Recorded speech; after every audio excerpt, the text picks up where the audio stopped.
3 fois. Ceux qui ont oui. Koyebi bien. Papa Molia, yo moko zali mutete là. Papa na yo azali soki mutu. Oh tobeni ya soki ya Louise, soki ya Koteki. Papa, soki totali quand même isapino ya maboko, vous allez infiltrer. Vous êtes combattant. Oui. C'est respecté. Papa Molia à quel plus loin. Ya koluka Koteka Atlantique ya mboka. Biso toyebi bien. Ba jeune gens, oh ba okota na armée. Parce que des formations, après formation, Bakéina, oh, Tobegi et Tumba. Oui. Papa Moller, à quel le plus lobby, il y a un Zali dans la presse. À ce que le plus loin pour qu'il ait confirmé. Alors, il y a un rencontre même dans les réseaux sociaux. La salle a des preuves, à ce qu'on soit, oh, Tobegi, ma jeune chat, bah, ok, Nabi Tumba, sans qu'il ait des informations. Les années là, qui c'est qui était? À ce que la Likanisi a pour échouer à la qui s'aba étranger, à Congolais, Oyo, à l'Inti Sokoto, en une formation. Papa Molien, on a ici Papa Molien. Cette fois-ci, Kosengi. On a Oyo Tobeni, la même polité devant Papa Molien. Kosenga, Papa Molien, ici Gazali. Akeba. C'est respecté, papa. Ici, Azali Akeba. Oui. Il est positif. L'objet de à cause de conseil de sécurité. Sans formol. Lobby va résulter bimi. On a conseil de sécurité Kota qui lobby. Félix Antoine Chilobo Tshisekedi. Ayebisi na conseil de sécurité. Va retirer. Bakon Nyoso, Oyo Tosinyaki na Uganda. Oui. Oyo Tosinyaki na armée Uganda par rapport à armée ougandais. Par rapport à Oyo Tobengi, Baya Koede Biso sur opération militaire. Alobi va retirer Bakon Nyoso wana. Lobatana lobate. Olaba ki mwana Museveni. Aleli na munoko ya mboka. Oui. Akela na zo ebisa yo. Yena papa na ye. Parce que pour la qui nous colonne dans l'Assemblée nationale, là, les députés Balobi, dans le document, il y a armée, il Ougandais, la RDC a signé, parce que tout le monde Ougandais a trahi la République démocratique du Congo. Oui. Dans l'Assemblée nationale, il y a qui porte-parole, il y a Ougandais. À Québec, le plus loin, il y a Bolobete, ils sont protégés, côté à Komote, tout protéger côté Nabiso, côté à Lac Albert. Place pétrole Nabiso et Sali. Il y a des bateaux protégés, qui ont été à Boka Nabakou. Il y a Naïe Kolana, moi, na Museveni. Lobby n'a compte suite Naïe, aïe pour tweeter. À lobby, parce qu'il y a un papa, Naïe, papa, la lobby, au trahi Naïe, papa. Parce que Bobo Salate, tant que Kagame, à Kenaki n'a fait Salibala, il y a moi, na Museveni, sauf qu'on a dit politique à Kagame. Il fallait pousser à Moutou, elle va s'approcher pour être diabolisé. Parce que pour un moni, on a matériel, on a qui na Rwanda, on a fabriqué, on a or, cuivre, coltan. En matière, on a copié RDC Moutou na Moutou. Dans la minute où les alliés verrouillés, il y a un moni, agitation à Paul Kagame. Mais biso to koya bisa Paul Kagame azali li pumu. Pour être combattant. Il fallait peuple congolais nyo soit parti à l'élo chaso ina maboko ko kana li pumu to bengi ba Rwandais. Rwandais na police do ya pamba. Yo so ka boxer o azali na mondo ba bengi Rwandais. Azala pété. So so baté. A partir à lobby, l'Europe mobima. Ba komi ko benga na ba Rwandais. La Belgique bakomi kopenga na barwande baso ya mboka na bango. Ya ko espionner oyo tobengi na monde mobimba. Bazala oyo tobengi na monopole, baye ba moyen ba failli oyo tobengi monde mobimba. Mais baye ko comprendre na wote diplomatie ya Félix Antoine Tshilombo Tshisekedi. Et komi koyo kisaba mo mutema passe. Kozali le président okoyeba souci ya président. Quand vous avez compris, vous avez dit que vous avez été. Donc, vous comprenez, Fatia Azali Kobundela. Fatia Azali ici, Congo, sur le plan international. Diplomate ici, quand vous avez dit que vous sous Congo, cette fois-ci, vous avez dit que vous avez dit monde Mobimba. bakomi kolobela RDC mais mwana Museveni azokende le plus akoyebisa mukonto bolomo wa Lisubu Bilu alobi azali yaya na ngai azali solution pour l'Afrique mobimba alobi azosenga bakutana na Félix Antoine Tshilombo Tshisekedi yosolola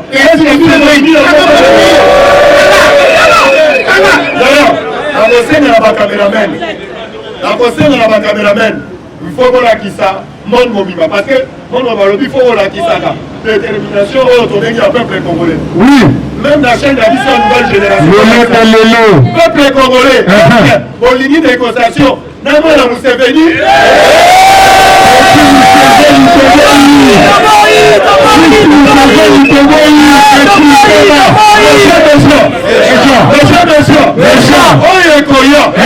Combattant de lutte, l'actualité politique la plus sollicite. Oyo tozoko balalo. Yaya. Biso na bino a partir de l'autre dans la liste du Congolais à Nini.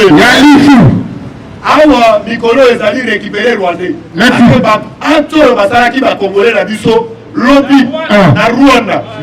Na ambassade na biso. Biso tokosenga Félix Antoine Tshilombo Tshisekedi muko antongolo mo amani. Ambassadeur na biso azali na Rwanda, muko noma ezala Kabila. Ata matalisaka na ye azonga na RDC parce que bauti ko informer biso. Bandeko na biso bazalaka na oyo tobengi na Angleterre. Ambassadeur de la Rwanda. Attention, cette fois-ci, ba Rwandais. Après, si ba mo oyo tobengi visa, banque yi oyo tobengi na Angleterre. Ok, na banque na Angleterre, ba komi ambassadeur lisusu oyo azali na kati ya Angleterre, Rwandais. Abeti caché. Ba oyo tobengi ba Rwandais wana, ba ye na République démocratique du Congo. Lobi na la vidéo na kitambo. Na kitambo lobi bakangi oyo tobengaka oyo tobengi Rwandais. Alati teni oyo tobengi ba militaire officier kutakani la police population a dénoncé baké ba milicier. Baké na chip baké na yi. Mais biso le lobe no ko kana pe Rwandais moko ya mwasi. Koye la kokendete, il ne peut se vivre. Na actualité politique la biso yebete papa moso bulia kwanga lobby oyo tobenga ya bajuge ya cour constitutionnelle yeba ete bapretaki seulement na bango devant chef de l'état lobe elekaki na ndenge moko ya kimia awa nazoyebisa oyo lisusu FARDC na biso akomi ya 5 mètres oyo tobengi 5 km parce que mutu azali liboso ezali MONUSCO déjà Adem, mais biso peut te permettre MONUSCO azali complice de la République démocratique du Congo. Pour le peuple congolais. Oui, MONUSCO va tout demander. Parce que tu as vu biso na biro. Bakanga MONUSCO plusieurs fois. Azo copier ba matière dernière na biso. Qui compte ya S MONUSCO pe azali na tête. Pour être dans la variété na la paix ba bindouk na. Parler. Combattre la lutte après cité. Nauti kona na message ya Uhuru Kenyatta. Combattant ici ko zali bete la Uhuru Kenyatta maboko. Uhuru Kenyatta de madame. Il ne peut se vivre. Uhuru Kenyatta uti ko la message. Alobi boy azosenga na ba groupe rebelle nyoso. Oyo bazali na S. Babima sans condition.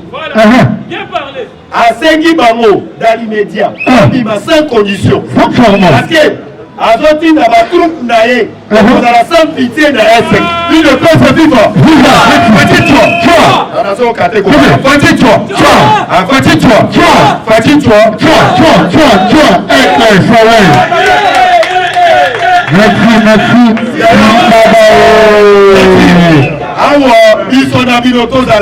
Angele, même aussi ils savent. Il fallait pas qu'il chasse ça pour la litro. Il fallait pas qu'il canine. Merci. Dans ton compte, c'est chinois, au compte. Il faut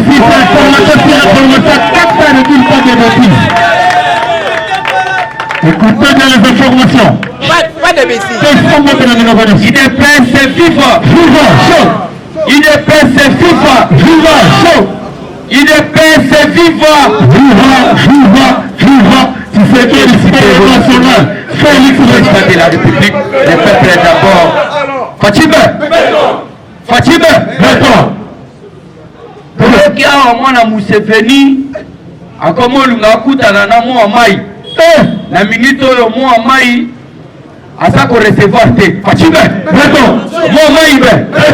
cela veut dire tozo yambate cette fois-ci tozande na laboratoire pour résoudre le dossier na bango nyonso tout basanga na baya ebele écoutez bien les informations. Il est presque FIFA. Merci. Ok, bonjour. Bonjour les sous. Bonjour. Le sako. Bon, nani koi. Fatima toi. Mukishiwa toi. Moma jambo. Jambo sana. Babilumbu jambo sana. Les lions de la tribu congolaise, Wetwa. Betena mukwa tongolo maboko sikoyo.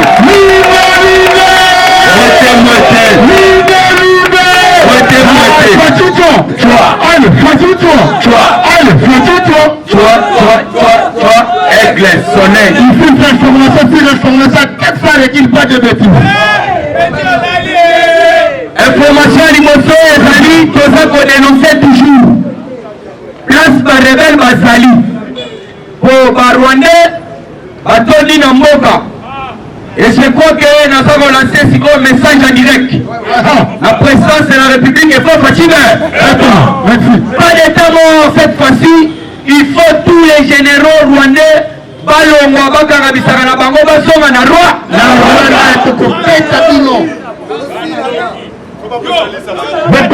Liste ya bagénéraux ezali. Liste ya bagénéraux ezali okoyoka place bainfiltre biso ya makasi place epake kobanda. Apa nani ba place bino bolobi na Oasis na ngambo ya na mbichi ngobila na force na poil na nini partout na ngambo ya oto bengi ndako ya Shabani Londa. Amsusu bazali wana na Kimalebo na maluku basonaki biso lisusu. Alors awa boyo kasiko place kawo ekobanda. Yamana lobby message fait comme la présidence de la République. Oui. Pour passer le plus vite que possible. Oui. Pour ce que l'on dit bien. Pour ça na bango et ali l'air tozotinda. Basoda na est. Et bene ba kene na est. Koto totika na tana mon nombre moko ezali insuffisant. Bango ba créer chaos. Oui, c'est ça. On a trouvé ça mou kwa tombo yo. Rolingi ba John Chibangu bazala aligné na kati armena. Merci. To suit ba auto bengi ba Chiko Chitambo. Oui. Ba Edi Kapel pas son contrôle à Mabele. Merci. Bien parlé. Merci. Oh, trop c'est trop. Merci na capitaine na général Moko. Asali message Bokoyoka. Nazo battre les milices na ngai. Awa toza na poste de distribution de Kinshasa. Poste de distribution ya courant. Merci. Donc cela veut dire quoi? Omoni Inga zobwaka courant na kati ya Kinshasa. Parce que courant wana lere ekomaka Kinshasa ezala na place ekomaka. Oui. Nde babengaka yango poste stratégique ya distribution ya courant. Mais boyo keloko sali. Ezali na ndili brasserie puisque le président de Mercier a fait ça d'une information. Et il y a l'information aussi à ma fatigue il faut qu'on dénonce qu'on met la bonne solution et elle est plus vite que possible. Merci beaucoup. Qui va récupérer qui va vous mettre ma boque makasi bête ma boque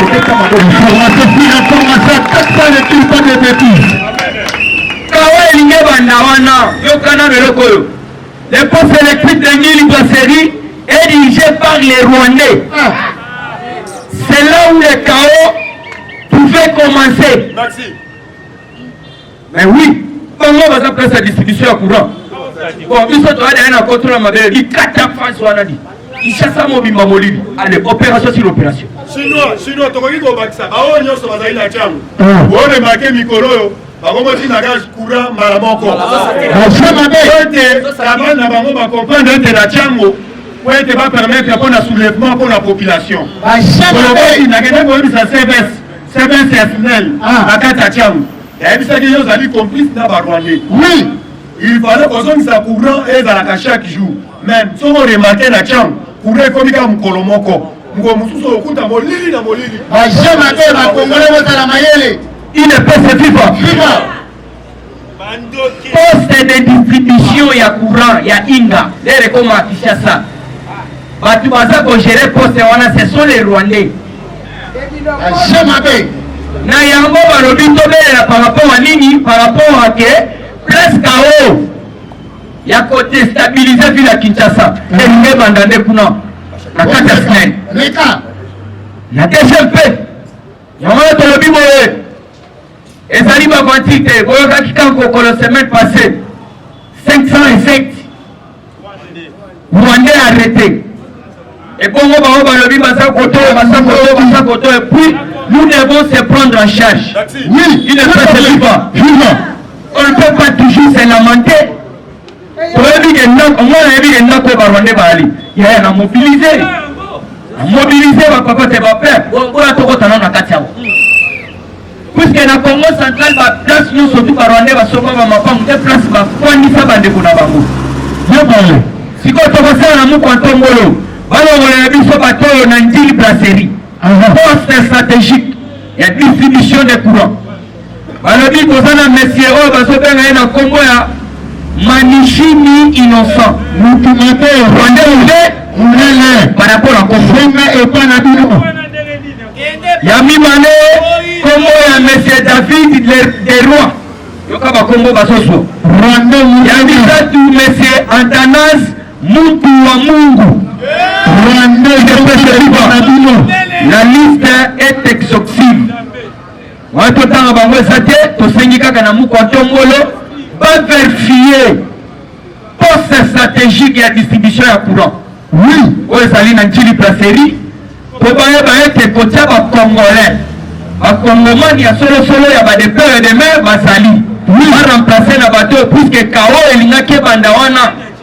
Alinga bakata courant Kinshasa mobimba puisque courant partout. Ozala na ma campagne, ozala na Bandalungwa, ozala na Lemba Njili partout. Ipen courant so kawana e utaka na Njili. Siko poso e utaka na Inga. Mais Inga et na Kinshasa donc place où courant kitaka eloko wana ezali na maboko ya Barwande na wana tosengi na muko ntombolo. Voilà toujours na carte actualité na sababu sabino place mususu toza infiltré là to sabino que toza infiltré même na ba institution na biso otaka tembete il est pas vivant Conseil supérieur de la magistrature infiltré. Il ne peut se vivre. Il n'y a pas de mettre Bali. Papa Bali, Bakulutu Bali. Yokano, quand il faut. Le général Bifeketi. Mon maman, opération Kamata Rwanda, c'est na Rwanda. Kolanda bango na mapanga. Peuple congolais kuto boya son saya lobina nous tobeta yande. Eza kanda. La déclaration à Kanda. Et cette déclaration à Kanda, il y a quand même au sein, il y a Conseil suprême des magistrature. Le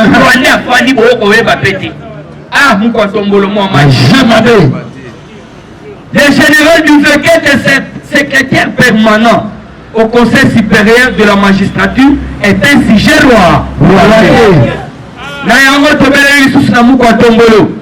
Conseil supérieur ya magistrature babengela yo monsieur général Bivekete yo moko webiseke akamata bisaka sa nini toujours na kati actualité Goma lobi elindaki peuple congolais basalaki marche bagomatracien balobaki yaya nasepeli na bagomatracien mais yo ndeko na ngai ya bandundu ofandi na bandundu ozolia yo ndeko na ngai ya mwanda tiela totelema biso nyonso tu bandeko na biso Kasai totelema bandeko na biso Goma asali exemple lobi balingaki bakota lisusu Rwanda lobi na frontiere ezalai yikiyiki balingaki bakota na kati ya Rwanda basuki na manyanga na frontiere nde na polisi ekosenga lisusu bango basonga oyo ezali makambo ya makasi peuple congolais en colère on a koki kosakanela biso te. Oui, cette fois-ci tokoboya yango bote combattant. Toujours na kati actualité politique oyoka Martin Fayouz par rapport ya oyoka sikoyo otosala toyeba mutu sikoyo très bien azanani merci par rapport ya conflit oyo biso toza nango na Rwanda bitumbo eza wana mais yoka monsieur Tarzan merci maman Mwika Tarzan c'est là il est pressé vivant mais pour la petite histoire bolobaki ke Martin Fayoul abotama na 1956 mais badoyen baali na kati ya ndili badoyen ya ndili baali wana ndili ezalaki na luzamba. C'est pourquoi on appelle Martin Fayoul azali Tarzan. Martin Fayoul yoka déclaration na eux. Les Congolais et les Rwandais ont les mêmes aspirations. Yoka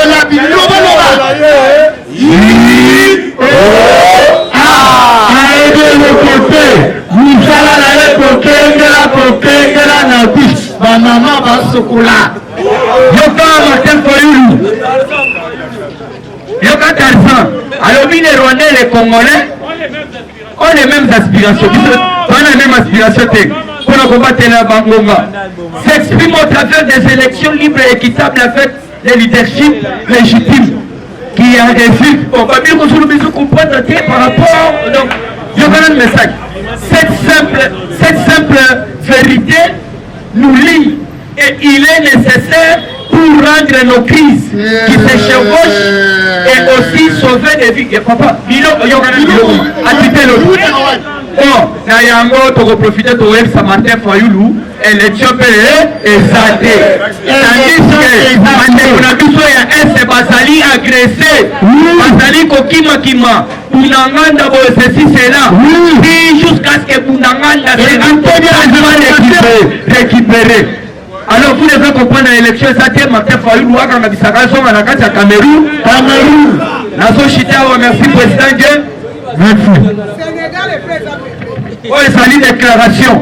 Il y a général Nabiso. Tu sais, on a mon contrôle au général local Oyo, comme à Tabakrat, à Sali de père et de mère. Alors, les Rwanda ne nous fait pas faire. Oui, nous allons les combattre. Et s'il fait la guerre, il l'aura. C'est le général Ekenga. Merci. Il est prêt vivre. Tu dans la maladie, la biso la nouvelle génération, dans les réseaux sociaux. Merci. Vous s'abonner à la nouvelle génération. Et dans les chaînes, vous avez Yabana Moka. Quand tu comptes ça, vous avez Abdul. Abdul,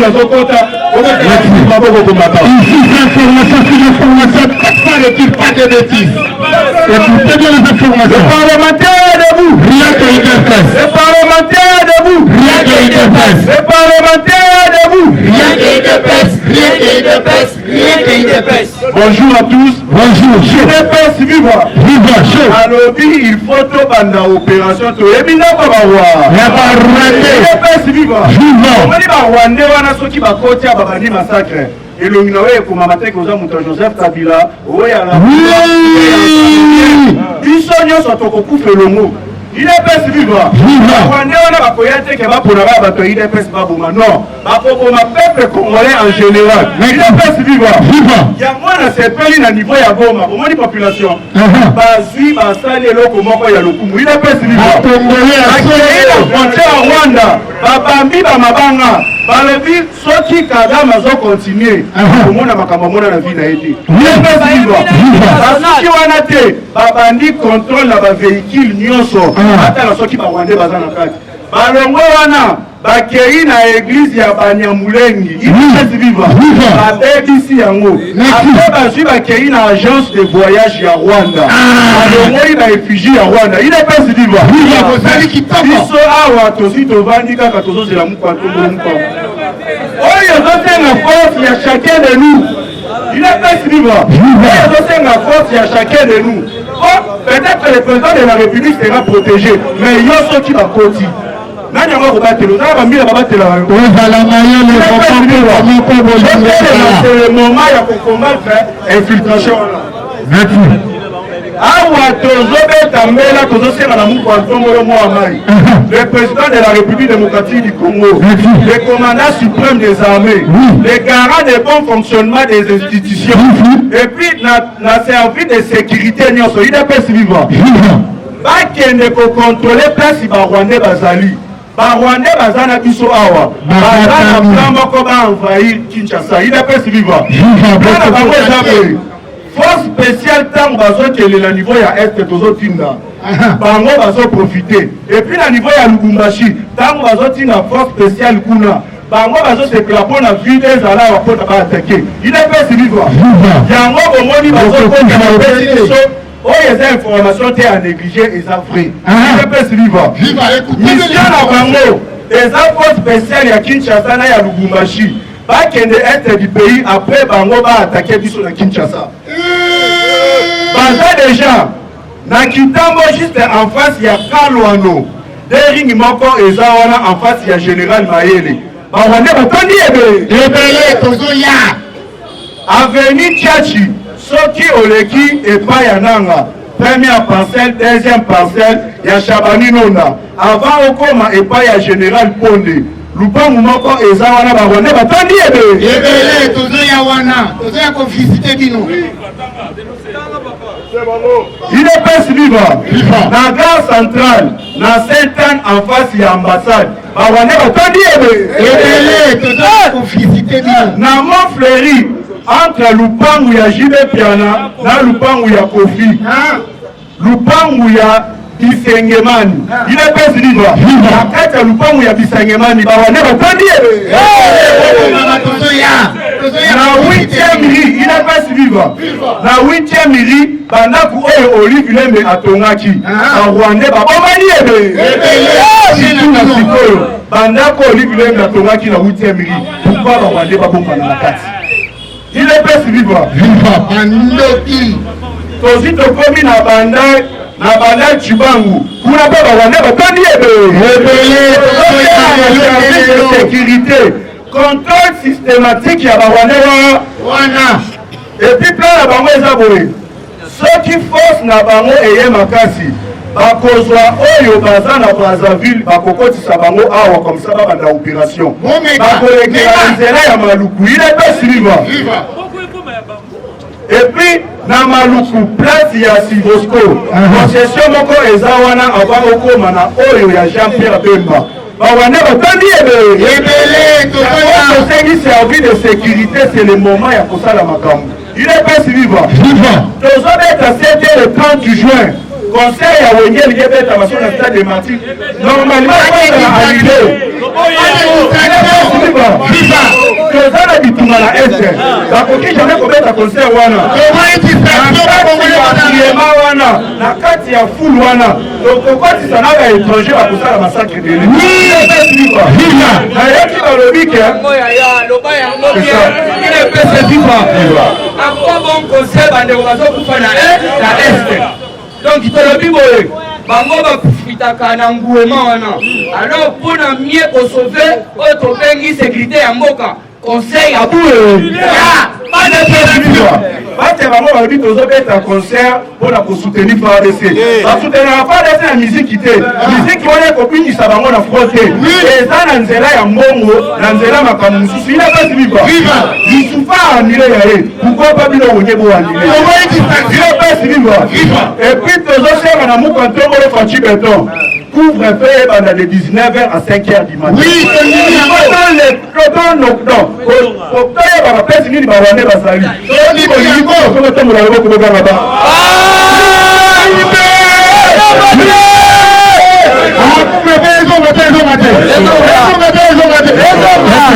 IDPS vivre.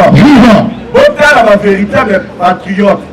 Au nom de la patrie à Bounia, plus de 150 jeunes, IDPS vivre, 150 jeunes, dont 60 jeunes filles ont décidé de rejoindre le FARDC.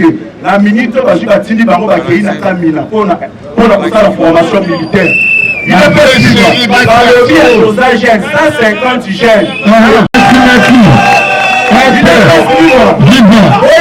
bien. Le courant qui alimente le Rwanda vient de notre barrage hydroélectrique sous la rivière de Ruzizi, au sud de la village du Bukavu. Courant à biso la fout à côté. Normalement, c'est même temps qu'à il n'est pas suivi. Conseil de sécurité tant aux autres côtés. Nous partons dans le lobby tous les accords signés avec le Rwanda. Yo c'est combien d'années? Il n'est pas suivi. Au moment où on a Museveni, à l'équina, on va avec ma flatterie. Président Félix Tshisekedi, c'est le meilleur président du monde. Le président Félix Tshisekedi à l'Ingatanga Makasi, c'est mon grand frère. Avec Nisangana Koutanana, il y a des millions.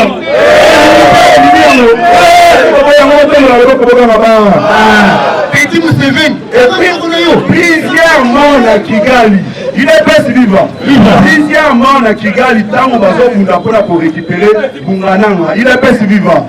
En Rwanda, Bakoufi et Belé. Il est pas vivant. À récupérer la zone numéro il y a après-midi. Zone numéro ils à côté à Bungananga. Il est pas vivant.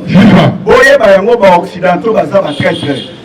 Comment se fait-il que Bisso, tous en habitement là, rebelle, Bino aussi en bango pour prolonger un mot à J. Donc, c'est directement qu'on soutenir Paul Kagame, il est pas vivant. Et puis, dans l'andi, il y a Monisco.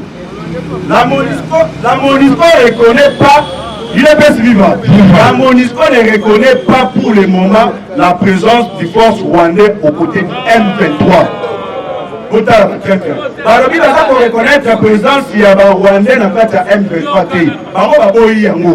Donc comprendre que Monisco wana bango babandaki kopesa minduki et pas ba rebelle ba bomba bandeko na biso. Bango babandaki koyiba minéraux na biso. Il est pas vivant. Bango to sengi Monisco allo. Allo. Donc il côté là bas chuter. Le FARDC il est pas vivant. Le FARDC ont mené une contre-offensive farouche. 3 capitaines rwandais ont été capturés. Un général rwandais a été exécuté dans les champs. Depuis 33 rebelles M23 se sont rendus au FARDC.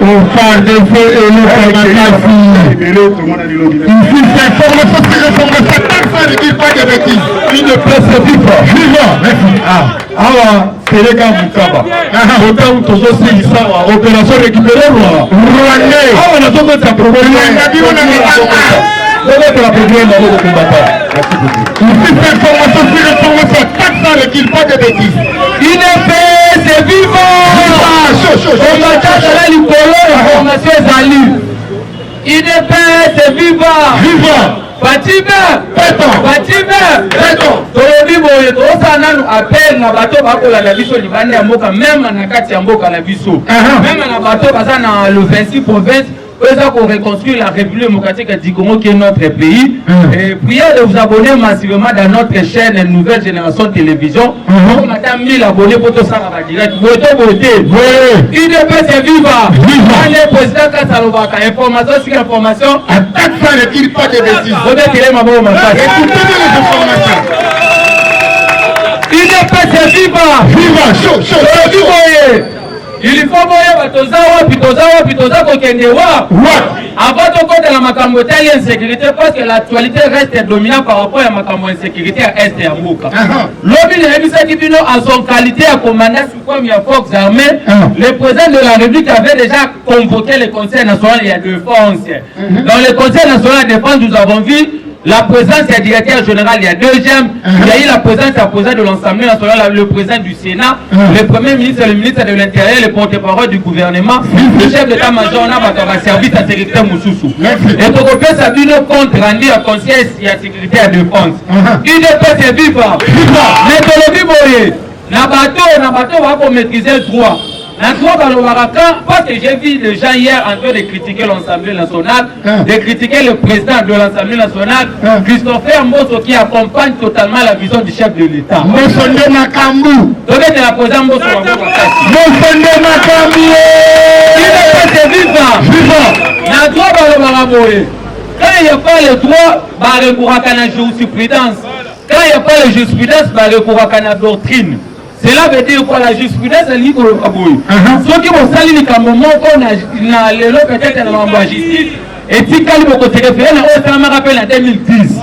Ceux qui sur subsidence des autres dans le contexte, on est pour qu'il y ait une doctrine. Oui, cela veut dire que dans les années peut-être 90 ou 85, un professeur d'une université a vécu peut-être un document, une idée, merci beaucoup, pour se recoudre. En fait, c'est une source, il y a trois. UDPS est vivant.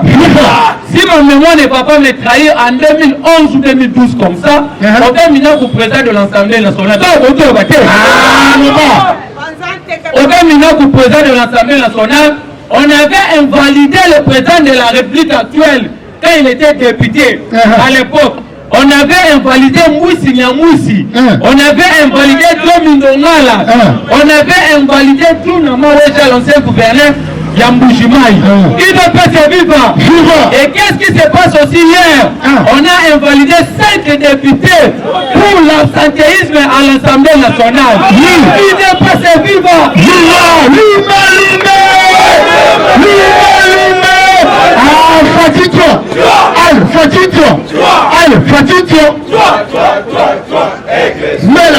UDPS est vivant.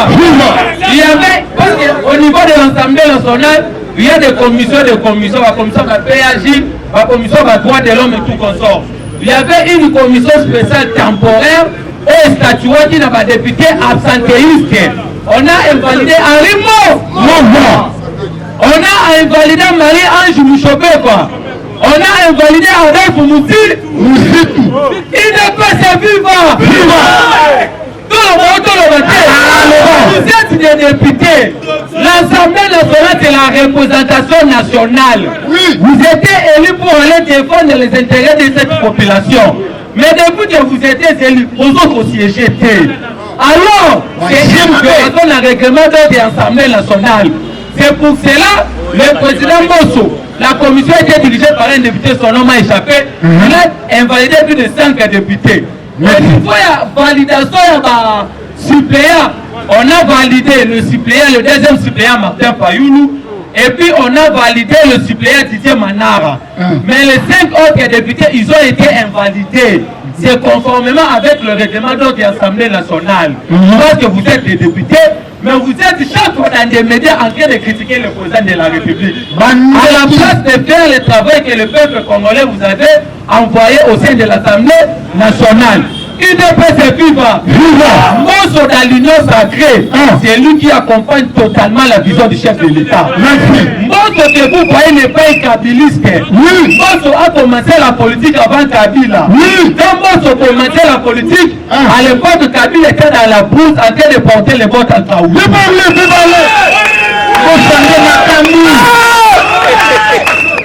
UDPS est vivant. C'est quoi ton pays? Hier, le président de la République était dans l'Assemblée nationale. Parce qu'il y a 3 juges qui ont prêté serment devant le chef de l'État. L'article 158 de la Constitution. Il faut que dans la pour comprendre que nous maîtrisons ce que nous sommes tentés de dire. Information sur information, taxe ne dit pas de bêtises. Il est pas vivant.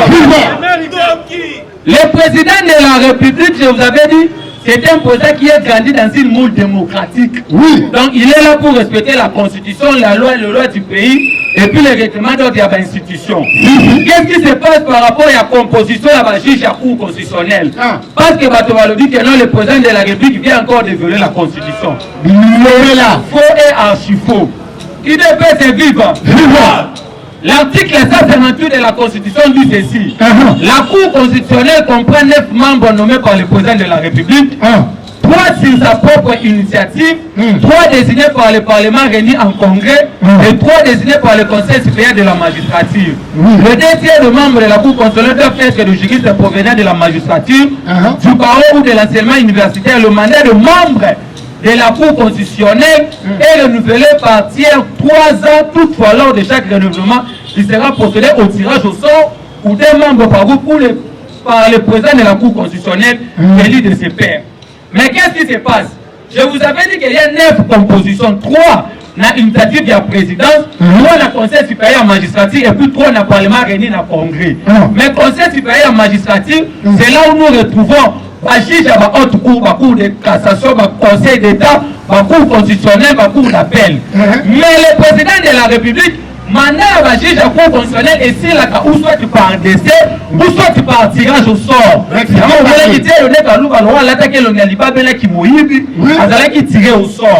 Et qu'est-ce qui se passe? Les trois peut-être c'est un mal au but. Moi, qui est la présidence, moi, qui est le parlement, moi, qui est le conseil supérieur magistrature.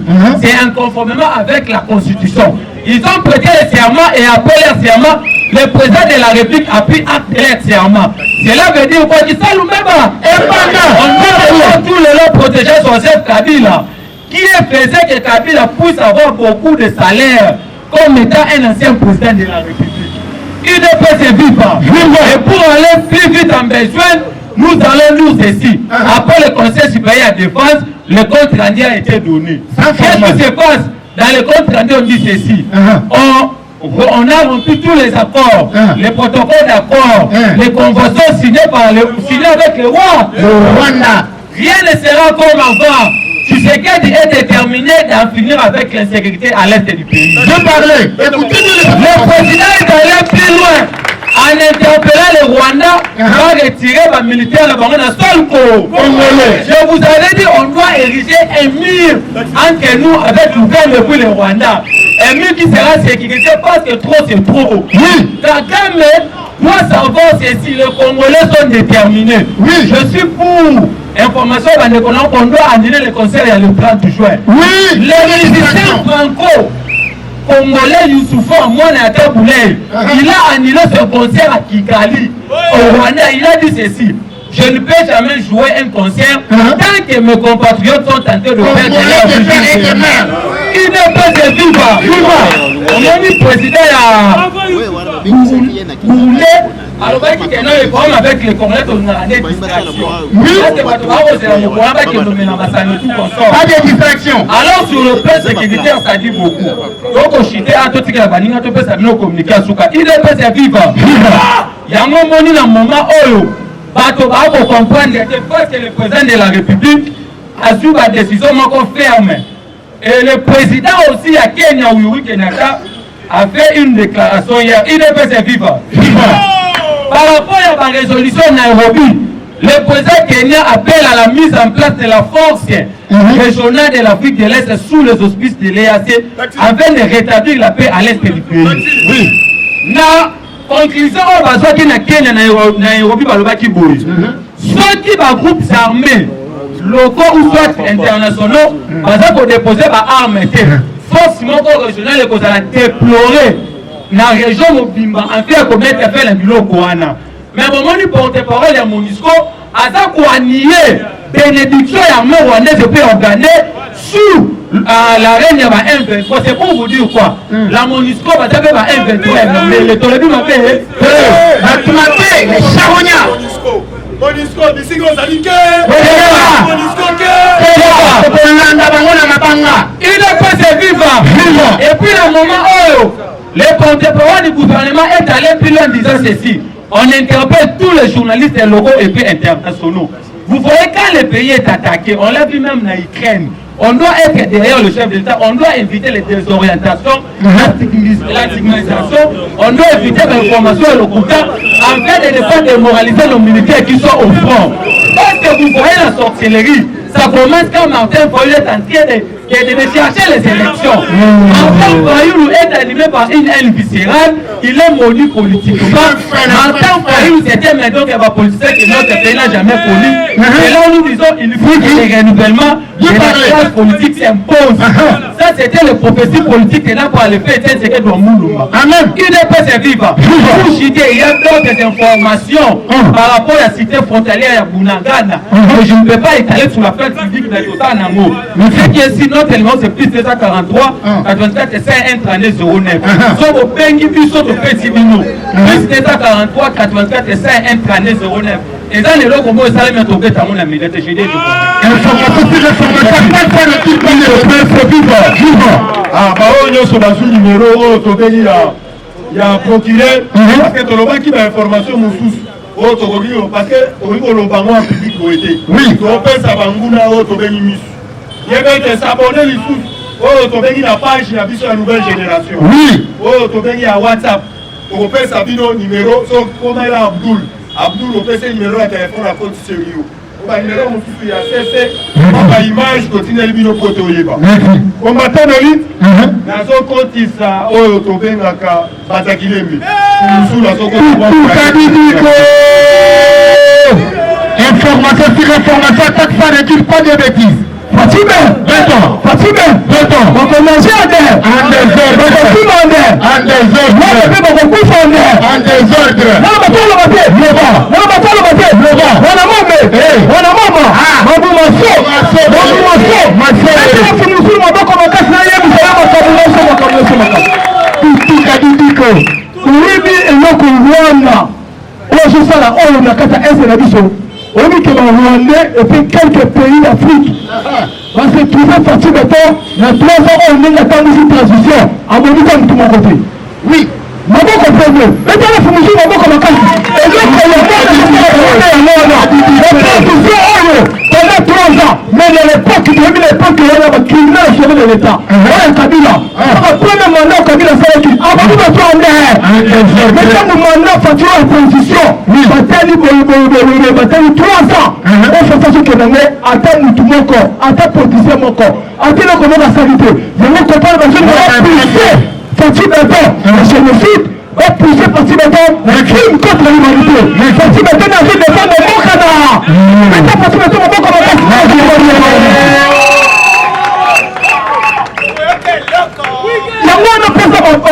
le président monsieur son pays Afrique. Là, mon discours au Gémona. Non mais on va faire la complicité à Makassi. Oui. On m'a dit transition façon mais non qui toko. Maman copie mes sauf. Maman va se pousser, il va pousser le génocide. Va pousser les crimes contre l'humanité. Mais je défends, à ce défendre c'est moi qu'on a en l'air.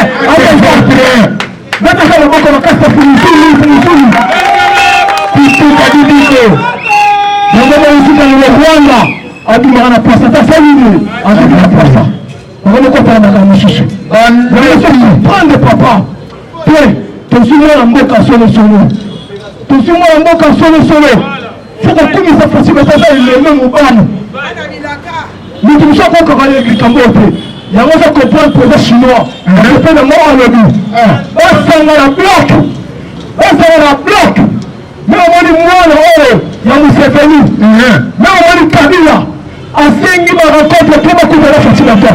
Fatih Béton c'est qu'il meurt. Mais maintenant moi là où c'est venu. En jour faire la rencontre pour Fatih Béton c'est qu'il meurt. Il meurt. C'est ça que je vais dans tes familles. Dans la moelle, dans la musique catholique. Maman tu vas faire ma blague. Va faire Fatih Béton. Fatih Béton c'est le moment 4 ans. Tout. Voilà c'est tout. Calme de la maman. Oui maman va t'occuper. Moi là où c'est venu. Mais Kabila n'a pas quitté. Et quand on a 10 personnes, on a 4 Fatih Béton quand on a la semaine qui a fait le même moment. On a fait périmé. On a combattu la vision mille. On a la carte S. L'homme qui va nous chercher. Dans un poste là, l'homme qui va combattre nous chercher. On a reçu la S et la Kimi la Sénégal. La Kimi la Namibie. La Kimi la Zambie. La continue la Burundi. Tout Kadidiko. Nous sommes là, il y a une compagnie qui sont là. Nous sommes là.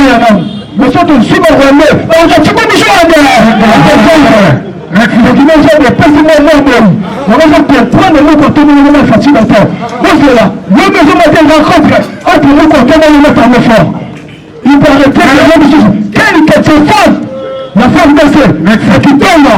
Lakini Mungu kwanza Mungu endelea sana hiyo kwa sababu mengi tarafa adiaka ndio mjaribu kufanya sio ese kwa Johnson kana ese ndio mtolebi kwa sababu Mungu mtarafa hizi uko tomo zalo kwamba na kwa sababu wale ndio Johnson ndio kwa simu kwa kasi yana kata ese kwa tomo la champagne disipe hapa kabisa kwa sababu kwa sababu on va dire est-ce bien apprenez moi la kata prendre on va que quel yana na kama zoni kama kwa sisi sana ande kwa kama toujours moi les gens là tazama kwa sisi sana kwa civil kwa conséquence ya ndio tu penda kwa shite ndio papa mmoja maboko makasi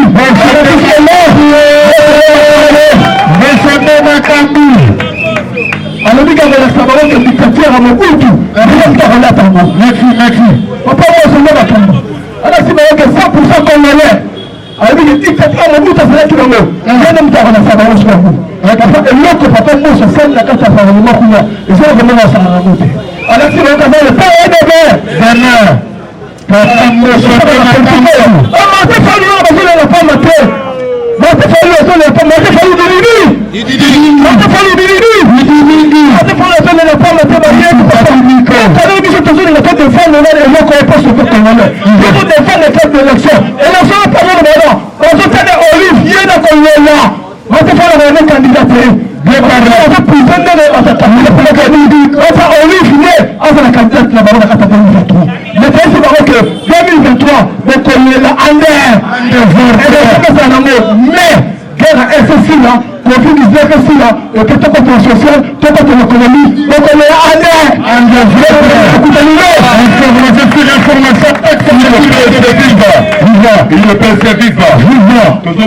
notre président Olivier à son compte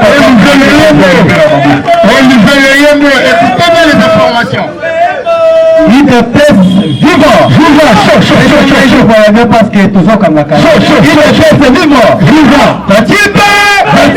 combattant na koinda awa omoni ntango bajuge akoconcerné baprêter serment na kati ya assemblée nationale ezali message fort ya bato ya kabila soki otali na batelevizio olobi bato ya kabila balekaki na média bane kodefendre ya kabila balobi no Tshisekedi avenu la constitution makambo oyo ekomoya ezali ya koinda parce que cour constitutionnelle ezalaka na 9 membres 9 membres wana badécidera en moyennant la majorité. La majorité oyo ezalaki na cour constitutionnelle ezalaki ya M. Joseph Kabila. Il appelle ça libre. La fois dernière année oyo euti koleka parti aponaki 3 juges. 3 juges wana eutaki na conseil supérieur de la magistrature. Kota moko ezalaki kota moko ya président de la République, juge moko. Kota mibale ezalaki ya conseil supérieur de la magistrature. Maintenant pour ce moment côté du Parlement et c'est le coup 6 juges la Cour constitutionnelle. Ce qui fait déjà la majorité, il appelle ça vivre. C'est déjà la majorité. Cour constitutionnelle n'est pas chakawana. Et ça rappelle le règlement de l'intérieur. Il appelle ça vivre. C'est pour vous dire que on a trouvé dans la Cour constitutionnelle, on avait aussi des milices M23. Parce que les gens qui va encore au Kabila va signer bazo batu oyo ba M23 bazo na pena contrôle ya institution na biso nyoto ya mboka na biso. Il appelle ça libre. Na combattant na zo bisayo. Kabila ndenge azawana Kabila azali protégé par une loi organique. Oui. Parce que nous avons 3 sortes de lois dans notre pays. Nous avons une loi organique, nous avons une loi mère et aussi une loi ordinaire. Quand on parle d'une loi organique, c'est ce qui fait que Kabila a à la protéger. Maintenant, une loi mère, c'est ce qu'on appelle la Constitution. La Constitution est au-dessus de tout. Quel est le président de la République, conseil de la République, information sur information. Kabila est protégé par une loi organique ou on a. Pas trop, le censé interpréter mes bêtes, basali va juger à vous constitutionnel.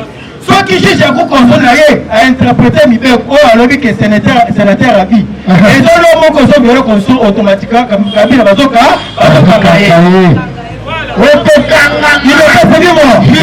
c'est pour cela que Ezawana Kabila va zoka. Oui. Pas tout juriste n'est pas juge de la Cour constitutionnelle. Mais quand on a médias, on a besoin de défendre la Kabila. Basali va m'abamer la Cour constitutionnelle. Bateau va interpréter mes bêtes. Ce sont des juges de la Cour constitutionnelle.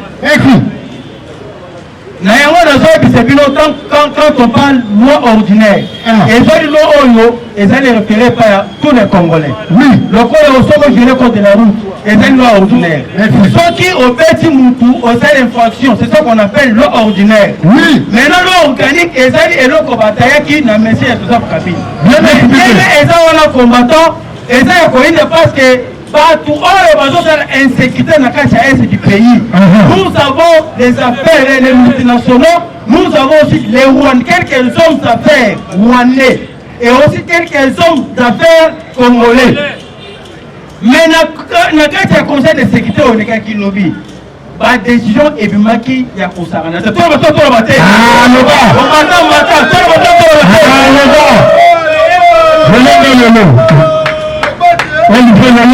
présenter par Mukontombolo Fachi Beton liste ya 62 officiers généraux rwandais ba présenter 62 généraux rwandais na Mukontombolo bazali impliqué ya trafic illégal.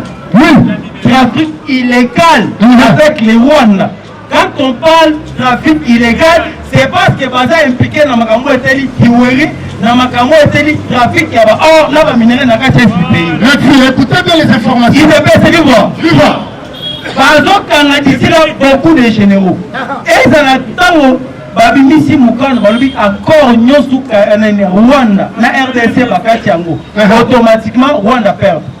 Rwanda perd en tout et pour tout parce que tout ça qui a encore un Kabila signé pour que Rwanda a bénéficié. Le cas là, une société à raffinerie où ils sont Rwanda. Et ça qui par accord, au Kabila à Sala, Rwanda a bénéficié. Merci, merci. Il ne peut se vivre. Nayango Mukontombo Azali Kalikolo. Mais Malek Ezani, comme on dit député le Malemba, a commenté le Christophe Moussou. Il fallait qu'on comprenne ici Kawana. Lobby na kacha plaignant combattant, plaignant récolté, ma pessi Molière parole.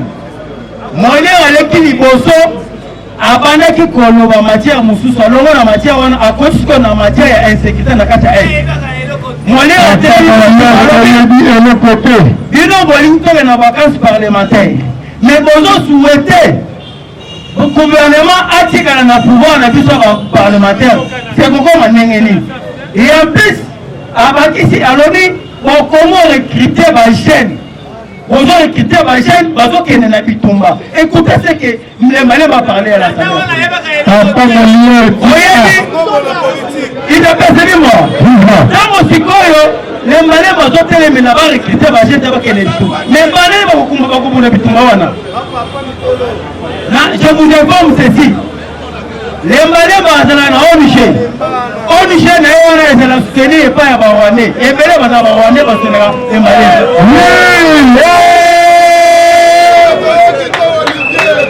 Il ne peut pas se dire moi. Les Malais vont à ONG. ONG n'a pas et les Malais vont soutenir la ONG n'a pas Rwandais.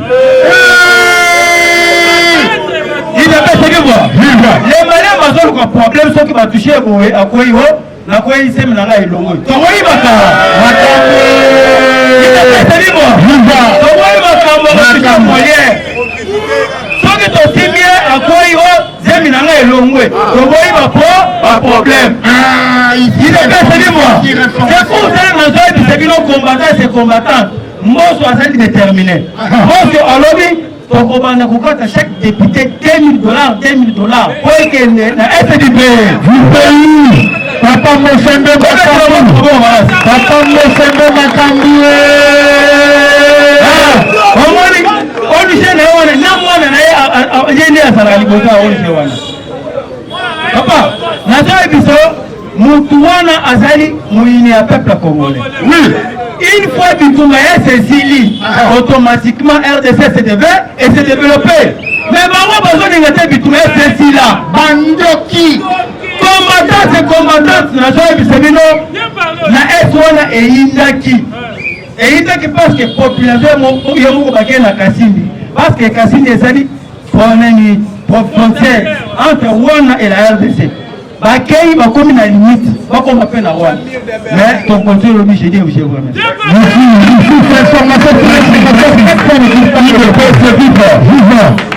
Pour le Seigneur la balanda biso lokola maman ni lumbala. Oui, a commis biso pour la nouvelle génération. S'abonner à la nouvelle génération à partir de samedi. On va dire à tête il y a une émission la nouvelle génération. Mais s'abonner, tous ceux qui viennent s'abonner à la nouvelle génération. Merci. Ah ouais, madame, Yaya, faut dans la Bolivie. Ah ouais, on a fait la vidéo Messi. Aratakate. Messi a son compte à moi, encourager Messi. Pas de bêtises. Vidéo viva! Viva! Viva! Viva! Viva! mwana mama mambu maso elonde bato bacomprendre ke mpona ovivre bien il faut landelaka mpe politike yango ine pesa vivre parce ke eza na bisusu oyo bazosibir augmentation ya kabira me akipaka makambo ya Russie na Ukraine te ntango ebeti ayeboye ye mpe kabira emati ine pesa vivre lelo oyo soki ozolanda politiki te moko mosusu okozala surpris olamuki boye batutu bazokima sansini yo kotuna te yo kokimi sansini ile pesa viva nalobi na kombata na miniti oyo toza na situation moko oyo biso tu ifo tozala lisu likolo ya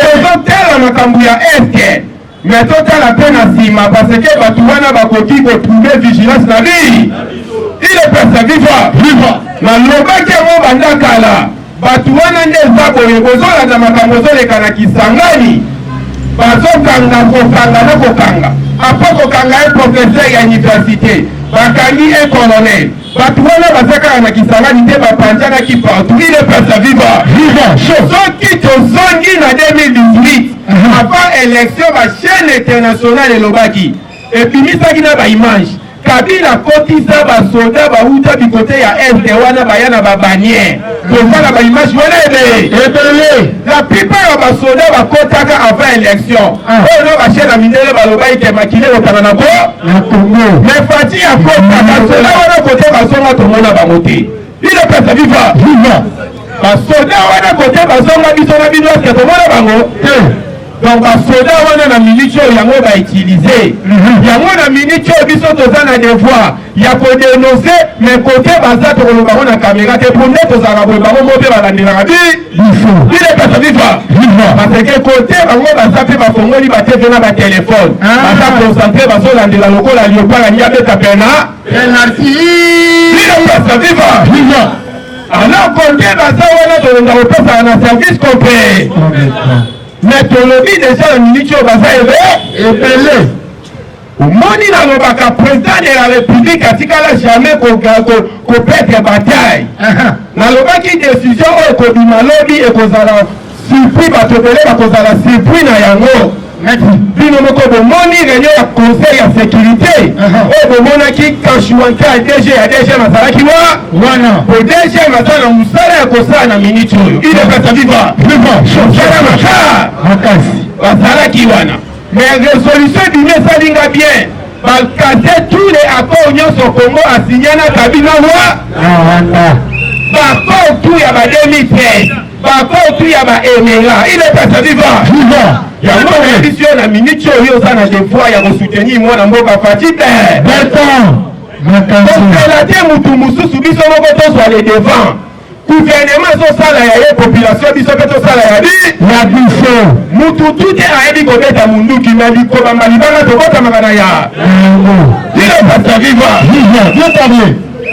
alors biso na bango nde eza boye ekomi opesi mbongo abo mwana nyonso azwaka makasi soki ayebi ke papa na ngai azalaka mpe moto ya makasi biloko ezosalama na minute esalamaki na ntango ya Kabila omona population déterminée na frontière wabi tofongola tokota na Rwanda ile pesa viva soki ekomi boye c'est-à-dire aza si papa na ngai aza makasi awa bacommunauté internationale bapays nyonso ezokondane agression ya Rwanda mais Monesco onayebisaka bino ile pesa viva mais Monesco onayebisaka bino Monesco wana jamais akoki kolinga kina ekota na este du pays ile pesa viva parce que baya na 22 ans basali plus de 22 ans awa kina etikala kokota te d'ailleurs lobi bolandaki message na bango epesaki nganaka azoyeba biso mission na biso eza défensive donc attaque ite défensive ile pesa viva ata na équipe wana eza na défense makasi metiesaka bibalongolaka yango ile pesa viva napesaka bino exemple tant que Monesco côté wana baza ebele guerre ife ezalaka po base retrouver eza lokola awa na ville ya Kinshasa eza na kote moko te l'équipe oyo babi na baroulage mais embouteillage esilaka te ile pesa viva parce que mutu na mutu akoluka azonga na ndambu ya mbwe doit déterminer à kokangata vélo pour créer embouteillage. Il est pas vivant. Alors combattant, zala na yo kimia, minute otolobaki biloko mususu ezala ma otobenga ngo mai nécessaire. Poto si na bato une fois pour tout. Encore ezate. Olani président ya Kenya ou Kenyatta. Awa kalate force régionale ya IEC, communauté économique des États de l'Est. Force na bango alobi il faut activer ngo dans l'immédiat ba kitana est du pays. Là parce que Fati a écarté qui est la force wana. Il est pas vivant. Fati a bibo ça la force régionale mais na kati wana. Il est pas vivant. Makambo changera déjà. Si ne va luka nef. Kalate awa na yebisi yo batu wana bako conjuguer le verbe le plus facile, le verbe fuir. Yokambela. Mira pesa viva. Mwana nkoyazako. Na yebisa kabino yoko moko ye ako échoué te. Apa papa na ina apa oya yebi papa tika biloko joso nanda. Nanda moko compliqué mbangu na limité. Papa tika livre 800 pages. Il est pesa viva. Première page comment déboulonner un dictateur ça dit ça c'est bé. Ça lango dit ça c'est bêti. Deuxième page, comment obtenir la majorité, sa majorité en créant une ça. Sacré. Parce qu'il y a des mangas pour la majorité. À comment la majorité n'est oh, le salami lobby dans l'Assemblée nationale. Donc il faut interpeller Bango. Dans le Bakango, il y a des étrangers à Yaka Kobimisala à droite à Liboso à sacrifier. Il est pas à vivre. Sauf que Taliban, tu vas suivre la sanction. La plupart, tu vas suivre la sanction à la République démocratique du Congo, ça va dans Moka. Mais les étrangers, par exemple, va sanctionner. Est-ce que vous voulez la sanction? Oui, il y a européen. Mais ce qu'on a dit, quand il y a la sanction. On a dit, il y a la sanction. Étranger, il y a Kabonga, pousse moi dans Moka sacrifier et abîmer. Ndenge moko topekisaki Adolphe Muzitu kokanga na fayu lu yona ba invalider Adolphe Muzitu fayu achika libanje ajema be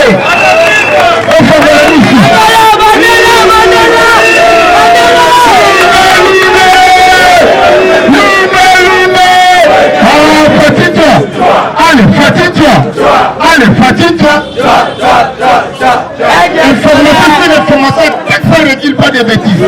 Il ne peut se vivre. Il ne peut se vivre. Nalobi boye. Est-ce que tu as un Nalobi étranger, ce qui est dans la mission, c'est de sacrifier moi dans Yamboka. Ce qu'on a dit à plus pas de sanctionner dans l'Union européenne, dans l'Union américaine, dans les États-Unis d'Amérique, au monde, est-ce que vous avez une sanction dans l'Union européenne? Vous avez une sanction dans les États-Unis d'Amérique.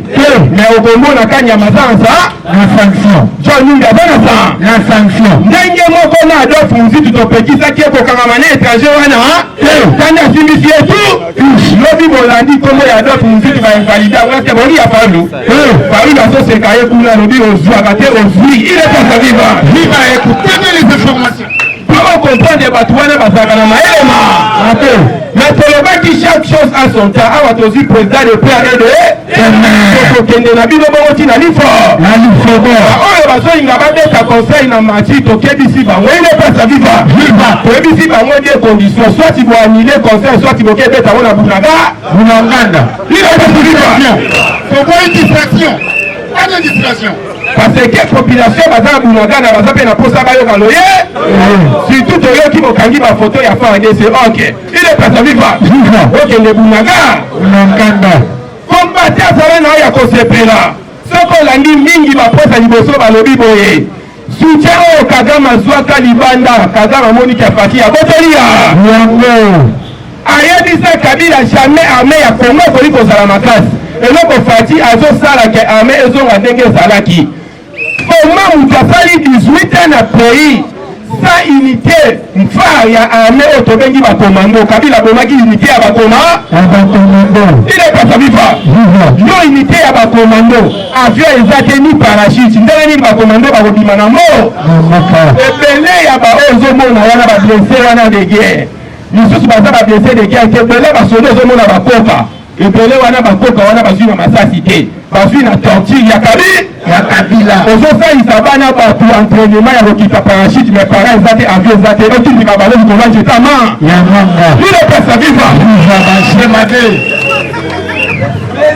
alors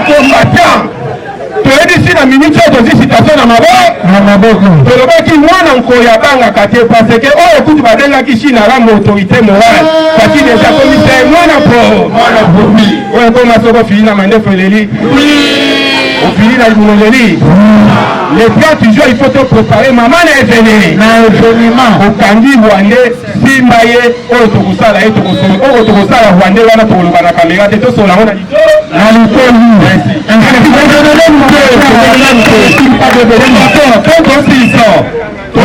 récupérer rwande moko tozokengelelo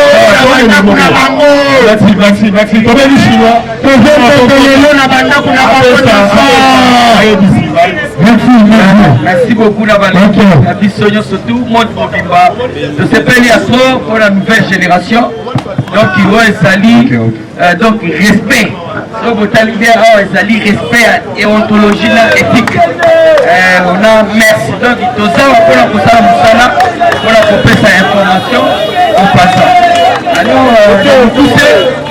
mokisena lingukaaebisabadekola biso nyonso tu badiaspora baona basabone te osabone to chaîne na biso po ya nouvelle génération kuto ezali déjà tobengi plateforme ya makasi oyo ekopesa mokondombolo bato eli atuka numero ezali plus 243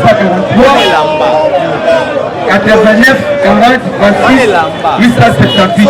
Merci d'avoir allé dans l'émission surtout Pasteur Élysée, dans la France, Pasteur Maman Gina, dans la Belgique, Pasteur Jean de Dieu, dans la States. Vous êtes tellement béni, président Jimmy Kenga, Maman Antanas, donc il est Marseillais, Diochi Bamba, Gérard Kananga. En tout cas, de ce pays à trop, les grands honorables Roy Kaumba, de ce pays à trop, en tout cas, Namoni, le président Abou, chargé à relations internationales, après c'est la Lofeba. Merci beaucoup, président. Merci, président. Nouvelle génération, Moussala Kitoko. Nouvelle génération, les autres à la Magambouya Balam.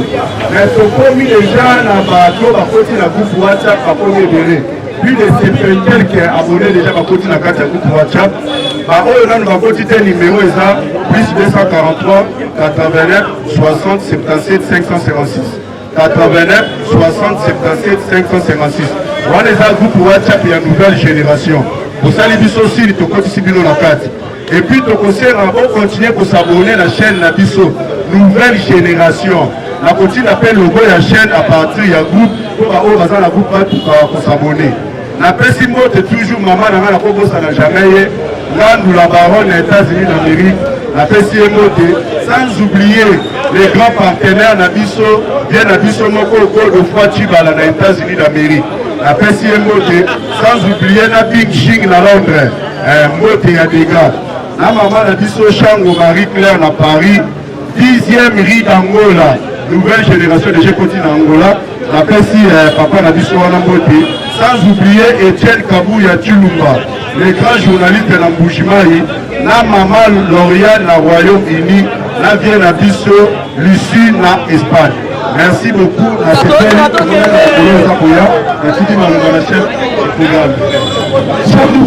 chef de programme à la vie Fagoyo, on s'abonne. Excuse-moi, on s'abonne à la vie